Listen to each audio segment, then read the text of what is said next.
সকালের নাস্তা আজকে আমাদের হচ্ছে চাউমিন। এখানে দেখো কি সুন্দর কালারফুল সবজিগুলো ভাজা ভাজা করে দেখো চাউমিন দিয়ে দিয়েছি, আর আলাদা কড়াইতে ভাজি। আর চাউমিনের সাথে দিয়েছি একটু পাস্তা দিয়ে করছি। 2 কড়াই হচ্ছে চাউমিন হচ্ছে দেখো। এখানে বাদাম দিয়ে আলাদা করে দিলাম, আমার ছেলে খাবে না বাদাম। আর এখানে দেখো আলাদা করেছি, মেয়েকে টিফিনে ভরে দিয়েছি। ও আর খেলো না আজকে টিফিন, বলছে না আমার দেরি হয়ে যাবে, স্কুলের মধ্যেই দিয়ে দাও, আমি নিয়ে চলে যাই। ওর জন্য টিফিন ভরে দিলাম। বললাম ঠিক আছে, তাড়াহুড়ো করছিল বলে আর খেতে পারলো না, 10:30 বেজে গেছে। আর এখানে দেখো চাউমিন পুরো রেডি।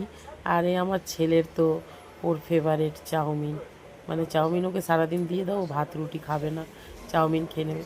চাউমিনটা ভালোই হয়েছিল, কিন্তু আমার খুব একটা ভালো লাগে না চাউমিন খেতে। আমি একটু পাস্তাগুলো খেলাম আর অল্প একটু চাউমিন খেয়েছি। চাউমিনটা ভালোই হয়েছিল আজকে, খুব ভালো হয়েছিল। এই যে ইনার মুখ দেখো, ইনার মুখ, বাবা চাউমিন দিলে আর কিছু কোনো কথা নেই।